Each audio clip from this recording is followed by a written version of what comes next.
Good morning. On behalf of Complete IT Systems and Barracuda, I'd like to welcome you to our webinar on Barracuda CloudGen Firewalls and the Barracuda suite of products. I'd like to thank you for your time. I would like to introduce Rob Butterworth, who's the pre-sales engineer at Barracuda, and will be hopefully guiding you through this with many slides and demos. Complete IT Systems have been working with Barracuda for many years. It's our go-to product for firewall when we are designing solutions for our customers. We wanted to give you the reason this solution was an easy decision for us at Complete as our go-to. Rob will run you through some of the introduction slides and we'll get to see what it actually looks like within the demo. I will warn you, some of this might get a little bit technical as we go through it, but with us, and we'll try and keep it as high level as possible for you all. We will have time at the end for Q&A. During the call, you may enter any questions in the little questions section within the webinar webpage. I'll now hand over to Rob to give you a much more in-depth look at the Barracuda solution. Thanks, Kevin. Good morning, everybody.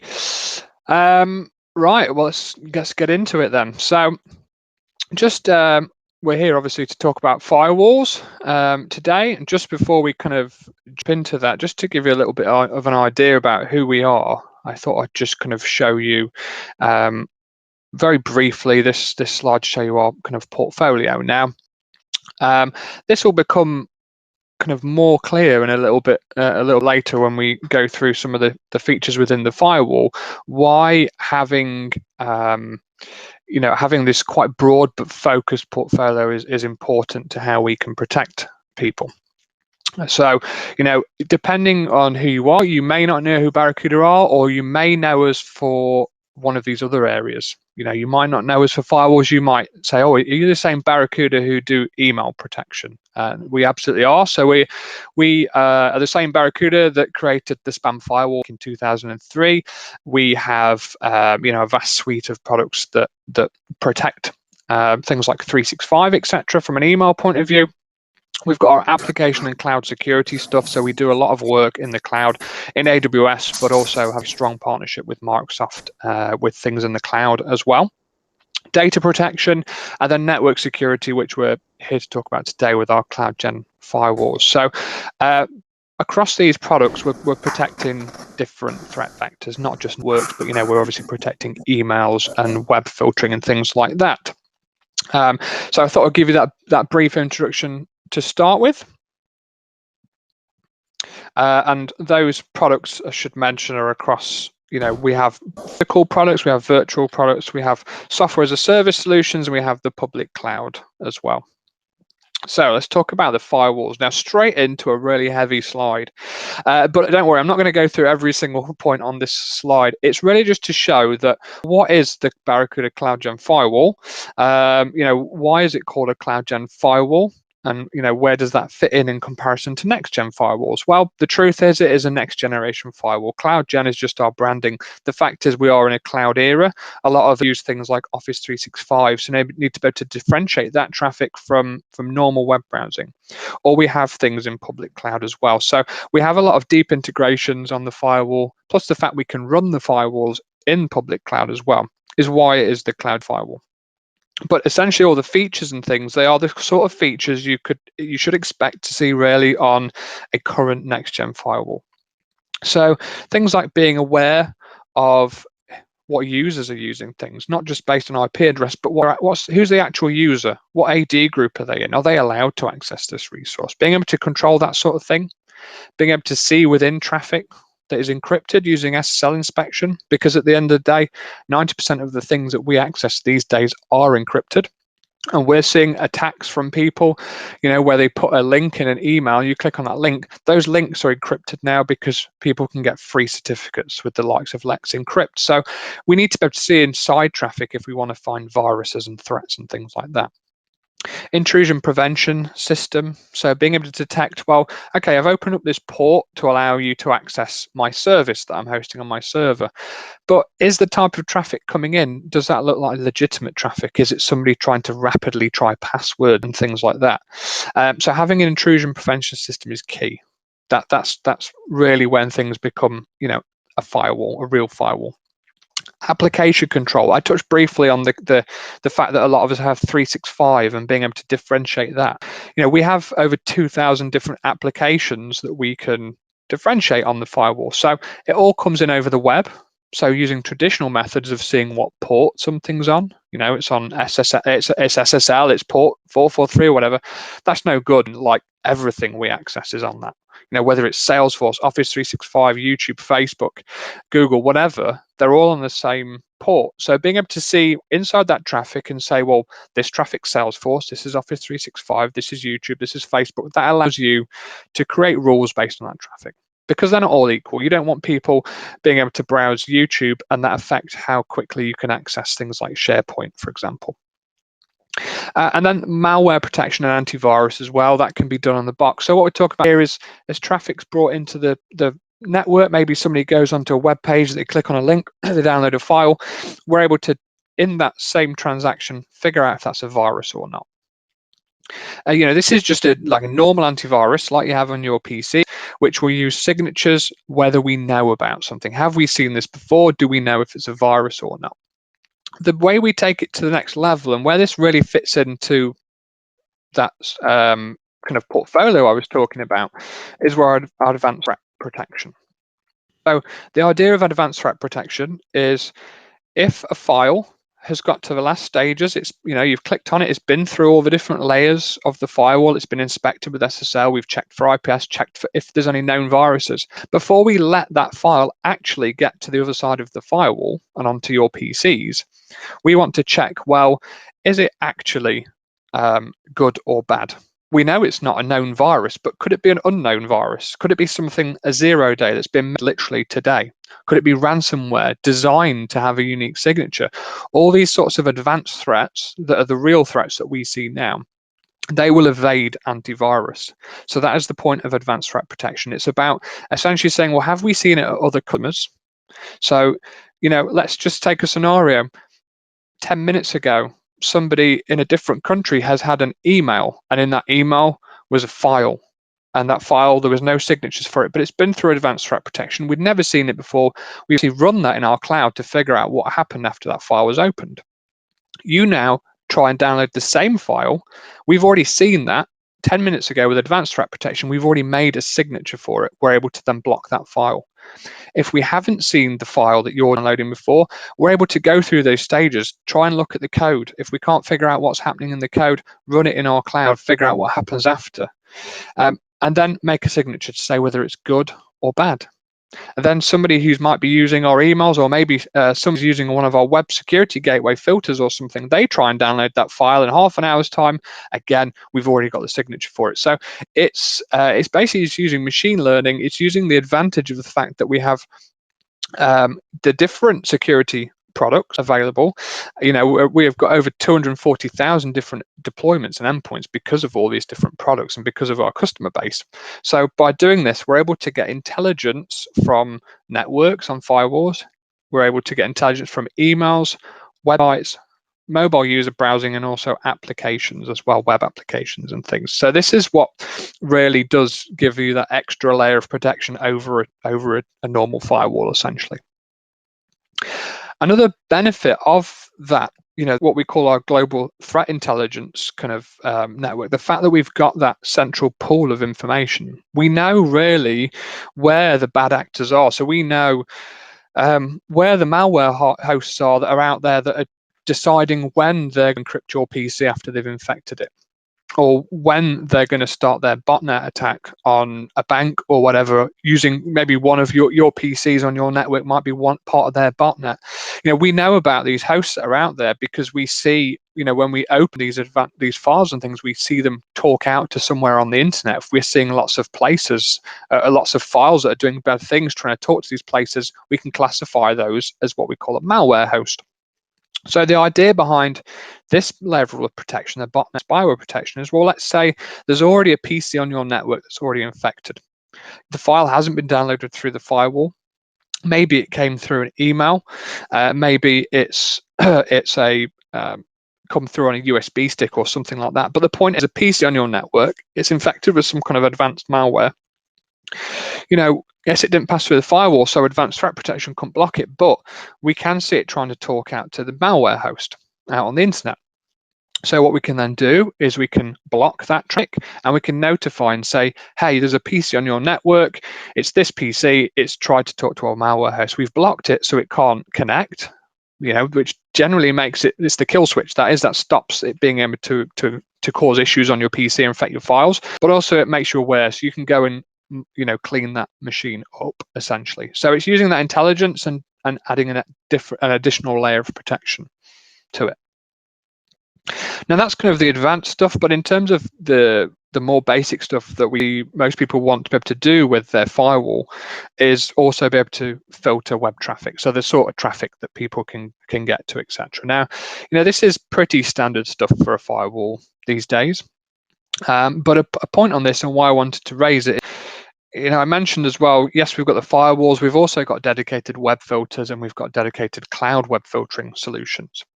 Whether it's the firewall or one of those web filtering solutions, it all uses the same Barracuda Central web filtering kind of microservice. So it's got the same categories available. We've got the same sorts of websites that we know are good and bad, etc., or within those categories. So it's the same technology. It's just you can maybe do more granular things or certain things with a dedicated web filter. But the point is the firewall's that technology in it, and it's something that's ran by us. We manage Barracuda Central. We decide what goes on there. We rely on things like honeypots, and we take feeds from certain lists and things like that if there's recommendations from certain security bodies and things like that. But we ultimately manage it and own that. We don't use a third-party system. So we've got full control of that. We do allow customers to go to Barracuda Central and submit their own website. So if we're not categorizing something and you find a website and you say, hey, this is offensive, or this is adult content, or this has got malware on it, or something like that, you can actually submit that, and we can have a look through and review that and add it to the database. So it's quite an open system from that point of view, but ultimately it's something that we run and own rather than relying on a third party. Then if we then talk about multiple internet connections, a lot of firewalls let you plug maybe 2 internet service providers in, or maybe more than 2. But in a lot of cases, you either have to specify that you want to use those lines for specific things, or they're just there for failovers, particularly if you're talking about linking sites together.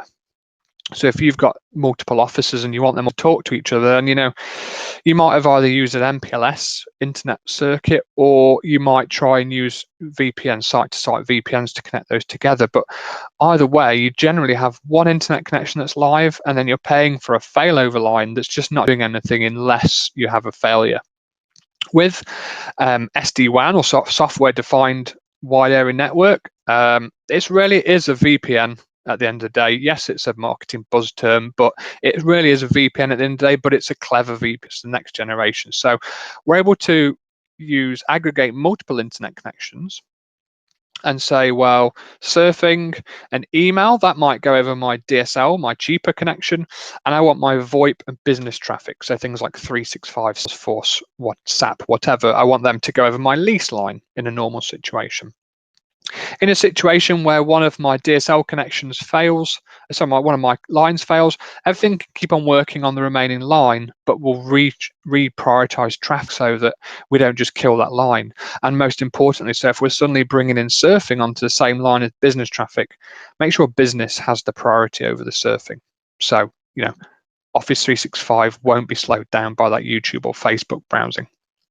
And we can also do 4G failover easily as well. So if you have a situation where there's somebody doing some work in your car park, a digger goes through all the fibers to the building, then you can keep on working with 4G.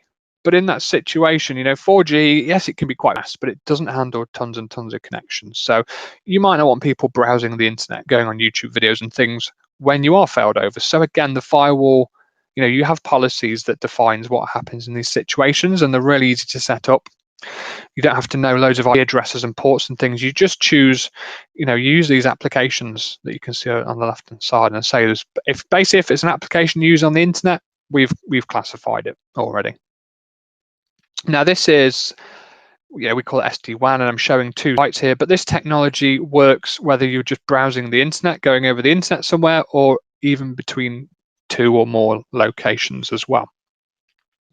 So this is something that can benefit people whether you've got 1 site or multiple sites. Remote access wise, well, remote access is a hot topic. It certainly has been for the last year.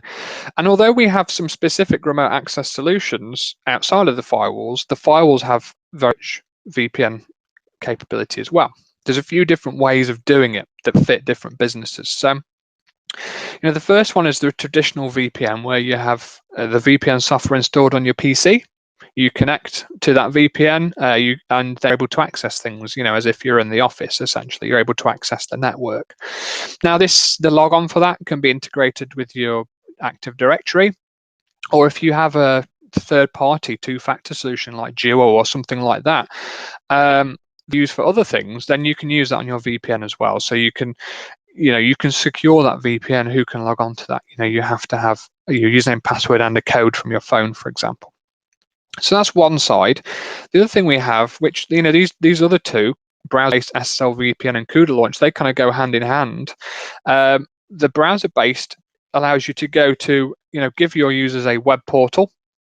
They go to this web address, and once they've logged in, they've got icons for the things they're allowed to access. Now, that might be intranets and things like that you can't access over the internet normally, or it might be things that, like the online banking, for example, which that has to be accessed from headquarters. Therefore, when they're browsing this through the SSL VPN, they're being routed through headquarters, or where your firewalls are, essentially. So that's a way of giving people browser-based. That's really good for the ad hoc workers, the people that don't maybe work at home all the time and they just need quick access to stuff.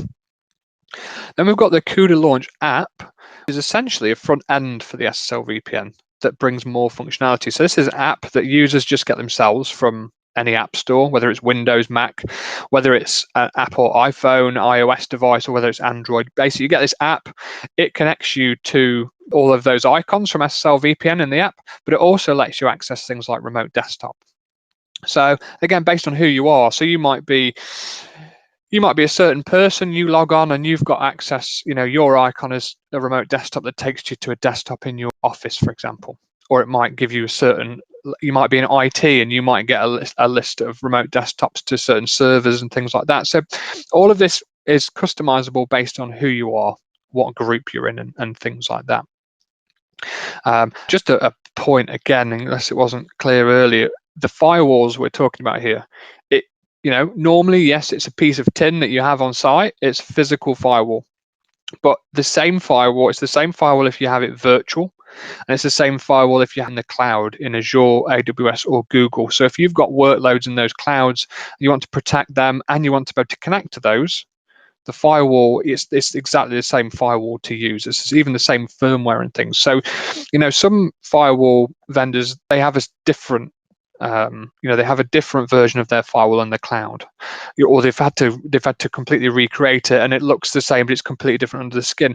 Ours is exactly the same. It's managed in the same way with the same tools, etc., which is a real strength as well. Makes things easier for you.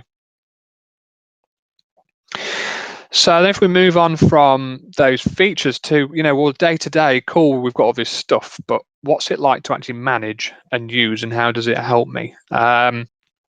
We have one of the bits that I like the most about the firewalls, coming from a partner who used to manage these firewalls. I came from a partner to Barracuda, and we used to manage Barracuda firewalls for all of our customers. And if somebody rang up and said, hey, I've got an issue with my internet, it seems really slow or whatever, that was traditionally quite hard to figure out. But as soon as we had the Barracuda firewalls in there, and we had this live view, we were able to, see all of the traffic that's going through the firewall, all of the sessions, sort it by however we want. We can sort it by the amount of bandwidth it's using, so we can see the most hungry resources being used at the top. We can see which users using that. We can right click on sessions, what are they accessing. We can even change their quality of service on the fly, so we can pull them back. It may be the World Cup's on and we're allowing people to watch watch that on their machines on iPlayer or whatever, but actually it's starting to affect business a bit. So we don't want to create a specific rule that does that because it's a one-off thing, but I can just change that traffic on the fly right now, or I can terminate and kill that traffic as well. So I'll show you this live traffic view as part of the demos because it's better to see. There's also a history view as well, which I'll show you. And then another point about that is learning how to use the firewalls and how to set them up, how to administer them, etc. I mean, it might be that you have the firewall stored with professional services, so it's done in a specific way and things like that, but then day to day you've got to manage them. So we don't have any, there's no concept of having to pay to learn with us or anything like that. We've got what we call the Barracuda Campus, which is where all of our training and documentation is. Now, all of the documentation you can access without any login. You could go to our website now, you could access all of the documentation, all the how-tos, how to set up this, right from how to do a quick start deployment on a firewall into nitty-gritty things like, how to set up dynamic routing protocols, BGP and things like that, or virtual routing or VLANs, etc. All of that documentation is on there and free. But if you're a customer, you can register for a free camp login. You just put in the serial number for one of your products. And basically you're then able to access all of the training courses for all of our products. And these are proper training courses with exams and certifications. So like the CloudGen Firewall one, for example, there's a foundation course, which has instructor-led videos on there. So you go through each bit and it will teach you all of the fundamentals of the firewall. Once you've done that, you've passed the exam and got the certification, you then unlock 5 or 6, additional more advanced courses you can do if you need to. Like, if you're going to run these in the cloud, then you might want to learn more about how to configure them in the cloud. Or if you have got multiple firewalls and you have a control center, then how do I configure that? Or how do I configure and make the most of all the VPN side of things? We have different courses on those different subjects, but basically it's all free and it's all done by proper instructors on videos. The same instructors that if you did want to, once the world's opened up a bit, you did want to have a proper classroom training experience where you actually send somebody to a classroom and learn for the week, then we do have those courses. They are paid for, but as I say, it's the same content that's available, self-paced and on demand. And then just before we jump into a demo, because this is quite enough slides, the support element of it. Yes, you can learn how to set it all up yourself, and all of that information about how to set things up and how to fix stuff is all on on our campus and things. But at the end of the day, if you're having a problem, you're not necessarily going to have time to look up all of that stuff, or it might not be obvious where to even start. So the chances are you're going to need support at some point with any product that you have. Firewalls, they're seen as a more advanced product, so that's probably something you're going to have to use support for from time to time. And there's nothing more frustrating than that support not being any good at the end of the day. We do take pride in our support. We get a lot of good feedback and things like that on the support. And I think I just wanted to show this because this is Gartner Peer Insights. So this is their scores. Now, if you're not familiar with Gartner Peer Insights, it is it's an online place run by Gartner, but these are reviews and insights given by real people, IT people, people who own the products and have to manage them. So they'll go in and give honest reviews on the products that they've got on various different categories, like how easy they are to use, how good the training is, how cutting edge they are, new features, things like that. And support is one of the things that they have to score as well. And we consistently score the best for, or certainly amongst the highest for our level of support, how easy it is to use, how knowledgeable our support people are, how friendly are. All of those kind of things are scored on there. So I thought I'd show this because rather than it just being, us saying, oh, we've won this award, but somebody that we paid to give us an award or something like that, this is what real people are basically saying about our support. Okay, so I'm going to go into a demo now. So I'm just going to stop sharing this a second, and I'm going to start sharing different screen in a sec. So just bear me 1 second.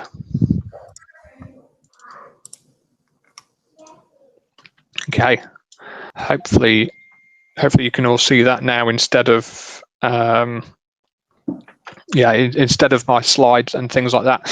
So I'm just going to show you an overview now of, well, what is it like to use the firewalls, what they look like, because that's probably what you've come for, to be fair. So this screen that I'm sharing here is what we call control center. So if you've got multiple firewalls, this is where this really kind of makes sense. Control center is an orchestrator or whatever you want to call it, but it's basically where you set up all of your firewalls in control center, and it's where you manage them from. You don't really go on to the individual firewalls you don't go on them to make changes. You do it all from one piece. I will show you, though, most of this will be me showing you what an actual individual firewall looks like, of course. I just want to show you this first. So when you connect onto a control center, you'll have all of your firewalls in there. You've got the status of those firewalls, and you can put what location they're in and things like that. So you can see the status at real high level. If things are green, it's good. If you've got some exclamation marks or some red crosses, then that's something that needs attention.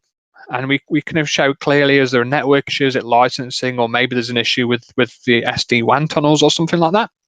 We'll show that on there so that you can then drill into that in more detail and start troubleshooting it. But it's also a launch pad to get onto individual firewalls. So if I want to go on to this Paris firewall, for example, because I want to have a look at the firewall view on there, what traffic's going through it, I can just double click onto that firewall and it will connect me on. So now if you see any slight lags, just because this is running in Austria and I'm connected to a VPN in Austria to it. So if occasionally it takes a second to load stuff, then that's not normally what you see when you've got your own control center and things like that. So yeah, that's put me straight onto the firewall itself. I can get to the different areas of the firewall, etc., which I will show you in more detail in a second on a firewall that's got some stuff going through it. So we can connect to firewalls, we can see the status of them. We can also manage all of our licenses, our activations. We can see in here when our different licenses expire. We can do things like firmware updates as well. So we can download all of the latest firmware updates and things onto the control center. So when any new updates are available, we can download those onto the control center. We can pick some of the firewalls that we want to update, and we can choose updates that we want to send to them. We can schedule those updates as well. So we can say, send this firmware update to these files, but do them at 11 o'clock at night. So you're not having to connect onto a firewall at 11 o'clock at night, run the update and wait for it to run and things like that. So that's really handy. It really does make life a lot easier. Another thing within Control Center is it's where you do all the config for things as well. So you don't eventually don't go into an individual firewall then to make config changes. You do them all from in here. So whether that's setting up the site-to-site tunnels between different locations. If you've ever set up VPNs between different locations before, it's probably been a bit of a pain. With ours, it's like you drag and drop. You drag your different locations onto this canvas and you draw lines to them of what we want them to connect. So here we can see these 3 sites are able to connect to this headquarters. It's got a little number 2 on each one because we've drawn 2 lines. We've configured 2 internet service providers. So this is resilient. If one of those internet service providers goes down, that will keep talking and keep accessing stuff at headquarters. If you want to go in and change advanced settings, you can do. You can come in and you can change everything you want to do in there. But essentially, it's really a case of it's drawing those lines to start with and getting things up and running. So it's much quicker to manage things. If you have 30 sites and you want every site to talk to each other and headquarters, you might want a fully meshed network.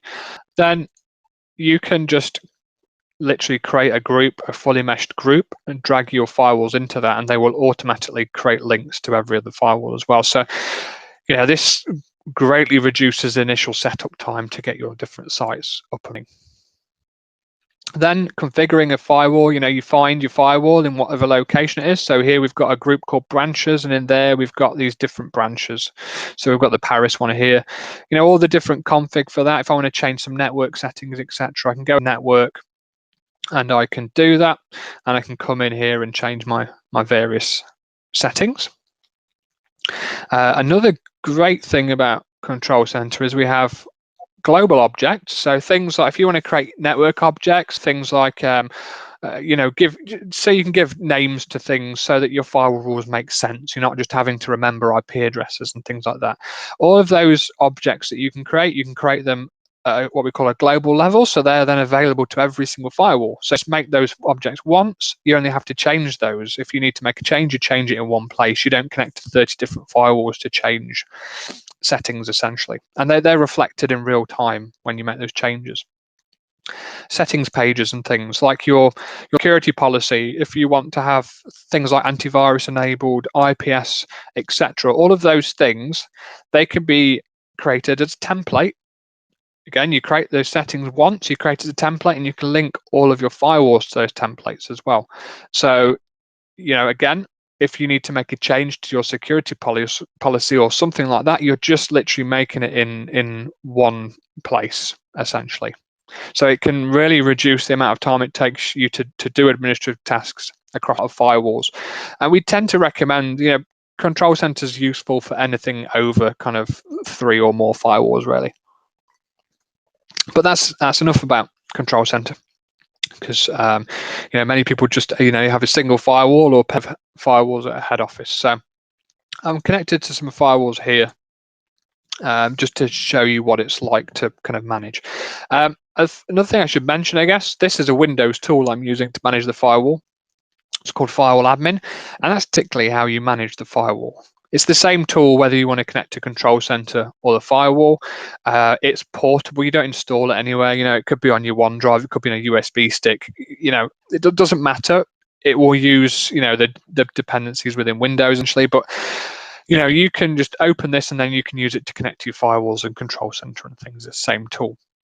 There is a web interface on most of our smaller firewalls and things, but in reality, the admin tool, where all the new features come first, it's the way that they've kind of always been managed. So it's definitely the richest experience.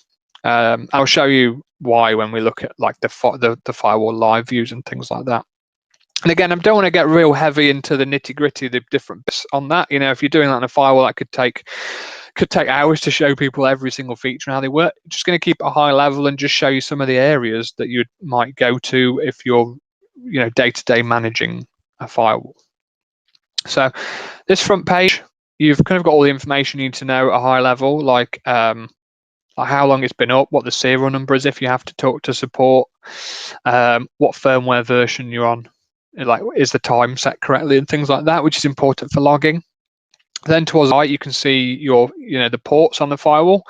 So this is one of our smaller firewalls. It's got 8 ports on it. We can see that 4 of these ports are connected. If that port's configured and connected and then suddenly it's disconnected, someone pulls a cable out or the cable gets broken or whatever, that's going to show as having a red cross on there. So straight away you know that you've got an issue with something plugged into that port. These ports that are grey, they're just not enabled. They've never been set up. So there's no point showing you those as red crosses as disconnected, because that's going to confuse you. You won't know when actual stuff's down. Below that, you've got the resources. So just things like how busy the firewall is. If you've got a firewall that's too small, if you've underspec'd it, for example, it's too small, then maybe that's under high load, or you've added a load more users than your firewall is specified for. So, or if there's some issue with it, then you can see in here the resources.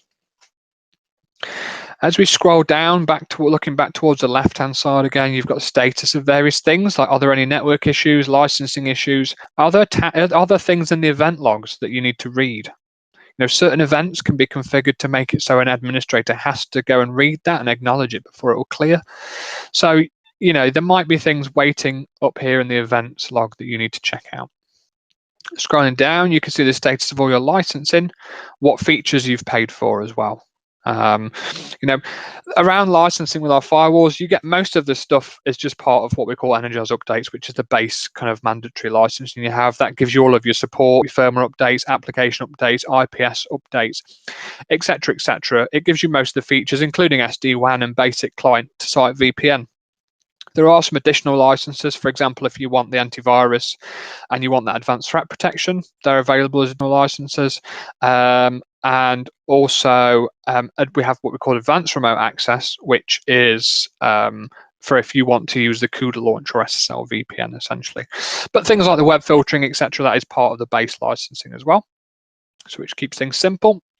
All of your services, and then this message log here on the right-hand side, that will give you notification if there's like critical updates and things you need to install, and there'll be a link just to click that to install it as well. So everything you need to know generally when on should be on this front page.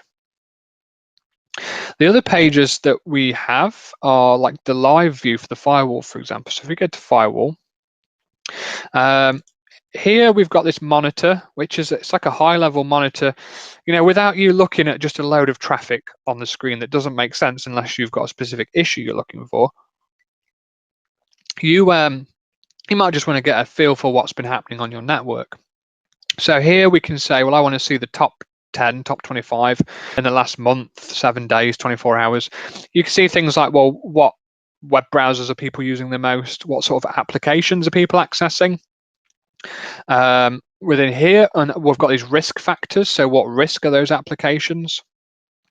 And then we can see things like our users as well, so who the busiest users are. I mean, this is a lab environment, so we don't have real people browsing through it, but you can see just a few names on here. In a reality, you'd have like your users in here, and it will show you who uses the most bandwidth and things. You can then click on to an individual person or any of the bits on here really, and it will set up a filter, and it will show you, well, all of just their browsing. What web pages have they been to the most, and what sort of applications are they accessing? Again, we've got things like IP addresses within here. What the top threats are that are on the IPS system as well. You know, there's quite a lot of useful information within here. And, you know, apart from creating a filter to drill more down into that user, you know, say, well, okay, you're saying here that, you know, this user is using the most bandwidth. Well, if we click on here, we can go straight into a history or live view with the filter to show, well, what specific traffic are they accessing. So if I click on that, that takes me nice into live view. So that's, oh, that the user's not doing anything, I don't think. One sec. Let's reconnect. Let's go back into live view. So we won't try that filter. They won't do anything anyway. So this is the live view. So this is, you can't really do this very well on a web page. And this is one of the main reasons we have a tool for doing this. The fact that this is changing, you know, before our eyes, the traffic that's through it. Yes, there's a lot of information here, but the truth is, when you're trying to diagnose stuff, you know, you normally got certain bits of information that you do know. Like, well, who is it? Who is it that can't access this thing, or what is it they're trying to access? So we can create filters and things. But you know, if you have a look here, we've got this column here, the amount of per second that are being used. So that is, you know, going to show you who's hogging all of the bandwidth. It's going to be at the top if you sort it by that. We can pause this as well. So you can start, you know, you can right click onto these things. And as I showed you on that slide, you can change the priority. So I can put that to background. And that means everything else that's going through the firewall will get more priority than this if the line gets busy. You know, let's just pause it again. I just want everything that Rob Butterworth's doing because he's a dodgy fellow. Let's press play again. And now see all of the live traffic just for Rob Butterworth. Maybe I can't find it on here. I've got so much stuff, so I can click on this plus. I can create filters for, well, I only actually want to see stuff that's coming from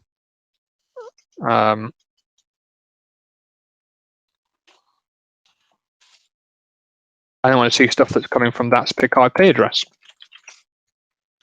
And then we can, you know, have filters that will show us just that information. Then I've obviously done a typo there.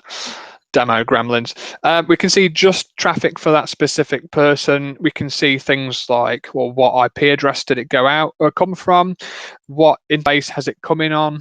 What interface has it gone out on, etc., etc. That's useful for what's happening now. But if somebody said, oh, an hour ago I tried to access something, but I couldn't, well, you need to look at more historical stuff.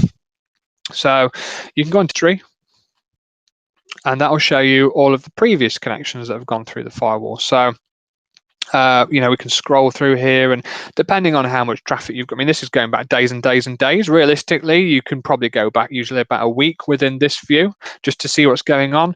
And, again, you can create filters. So we can have a look just for specific stuff. So I just want to look at everything coming from this IP here. Well, I can hover over that, click this little funnel, and it's going to create a filter for that. I only want to look at web browsing traffic, click the funnel. It's going to show me all the web browsing traffic from that IP. We can see what websites they went to. We can see what firewall rule allowed that. If I find some traffic that isn't allowed, it's been blocked, for example, if somebody says I can't access something, the chances are it's because it's blocked. The biggest reason for something being blocked is there's no firewall rule allowing it. So that's hitting our default rule here, block all. You can double click onto any of these and you can kind of get things in a more easy to read format. If you found the specific thing, you can use this then to find out specifically what's happening. So these live and history views are great tools when you are actually managing the firewalls on a day-to-day basis, just to figure out what's happening and what's going on through them. Saves you having to run TCP dumps and things like that, and advanced tools. And you can even create a trace and things from certain types of traffic if you have tracing enabled. So you can kind of do on the fly TCP dumps on specific bits of traffic as well. One more bit on this firewall to show you is if you have high availability, it's timed out. High availability would be where you've got two firewalls at headquarters. Maybe you've got a lot of staff, or the sort of work that you do means that if the internet goes down, you just can't carry on working. It's getting more and more common now that we're using things on the cloud. So if an individual firewall failed, you kind of couldn't wait a day for a new one to turn up. So you just want things to keep on working. So in that scenario, we can have two firewalls in an active passive pair, basically.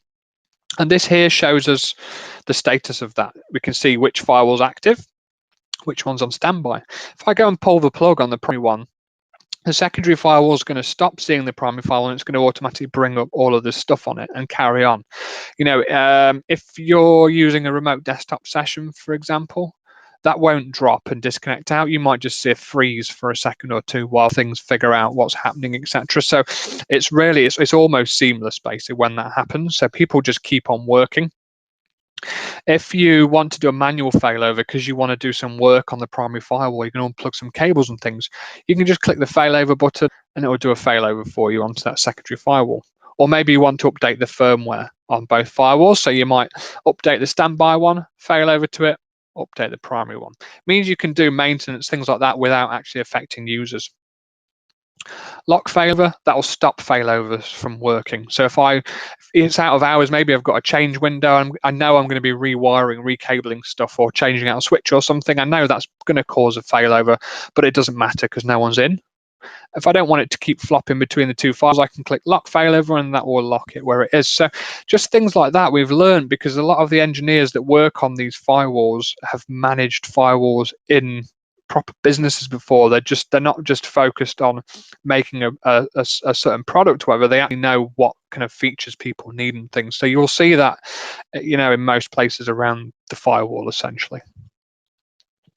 And the last thing I'll show you, I'm just going to connect onto this firewall here because the firewall I was on, I've got read-only access. That's something you can do. You can give different people different access. This firewall I've got write access, so I can see the configuration tab. And that's where you'd come and make all of your changes if you didn't have a control center. So we have a config tree. It looks very similar to what you saw in the control center. You've got your various bits. So you've got your network area where you would change any. Let me disconnect and reconnect to this. I connected to it about an hour ago and it's timed out. Let's reconnect onto here. Okay, so in here we change any IP address stuff. So we've got our LAN IPs here. What IP is the shared one? So we call this shared because this is the, people might call it a virtual IP or a VIP. This is the IP address that fails over between the two firewalls. So if you do have a failure, this is the IP address that keeps running on whichever firewall's live. So that's where you stick all your clients. That's where you point as your gateway, etc. Your different LAN, you've got different DMZs, different LANs and things plugged into the firewall, multiple internet service providers, they're all going to be in here. And you've got these different areas. This is where you'd come to set up your VLANs, virtual routes, etc. If you have those things. If you don't, then obviously you don't need to go into those areas at all. It's just a case of configuring your LAN IP and your internet provider. We support Dsl connections on here, so you can actually dial the connection from the firewall, and some of the firewalls have even got built-in modems as well, DSL modems, so you don't have to use a third-party one. We can support a DHCP internet as well, and on the models that have got Wi-Fi built in, you can use that Wi-Fi as a client to connect to a wireless internet connection. That's very good for managed buildings and things like that. And then I guess the last thing I'll show you on this before we hand back over and just go through any questions. In here, the firewall rules, all of our firewall rules are in one place. So this is again different from different firewalls I've worked with in the past.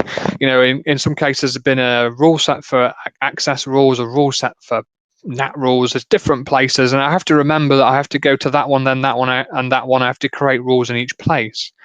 With ours, we just have this one rule set for doing any network-based stuff. And you can see we can organize things into different groups to make it a bit tidier. We can color code certain rules as well, so they stand out. So I know, well, that's a specific rule or whatever. But essentially, all the same, we've got mixed rule types in the same place. We've got here a port forwarding rule. So this is called a destination NAT, which is port forwarding. So we're saying stuff coming from a certain place on the port to this IP, redirect it to this internal server. And I can choose, well, I want that traffic to be virus scanned, I want to inspect that traffic, etc. We tick that on a per rule basis. I want IPS on, off. I change this on a per rule basis. So even though I enable, those services are enabled on the firewall, I might not want my servers to be inspected for SSL traffic, because that might screw up something they're doing when they're accessing the internet for updates. But I do want my users to be SSL inspected, or I don't want IT to be inspected. All of these things could be changed on a per rule basis. We might have an outbound, a more outbound rule. We're saying, well, if you're coming, or a site-to-site rule, from this to this subnet, you're allowed, and we're just changing the type of rule up here in the corner. So again, it's just in one place, keeps it nice and simple. How do I want it to go out to the internet? Well, that's our connection method. So, here you can just have it out via whichever internet connection it can get, or you can say, I want you to go out via the lease line first, and if that's not available, go out via the DSL, or go out through the lease line 75% of the time, and the rest of the time go out via the DSL. So you configure all of that, but the point is you do it all in the same firewall rule set, which keeps things simple. The only reason you might go to another rule set is if we're dealing with, when I was talking about applications, your default rule that allows people out to the internet would just be, a basic rule that says anyone from the local area that wants to go out to the internet, they're passed and they go out. But I want to do app control on here. That means we then have the second rule set, where you can really carve up, well, what applications can they access? And when can they access them? We can control it. We can say, well, you're allowed to access Facebook, but only during the day, or only during lunchtime, or whatever. Or marketing allowed to access Facebook all day. Or certain categories like high risk or peer-to-peer, those are blocked. We can create these rules really easily just by knowing what application it is. And those applications are, say, Barracuda create that list. So you don't have to know what IP addresses Microsoft to keep doing, because they update them all the time. You don't have to know anything really other than, well, what is the application and who is the person? Are they allowed to access it or not? So these are a really easy way of just having a few old school network rules if you don't need them, and just using these application rules to really make creating rules really nice and simple.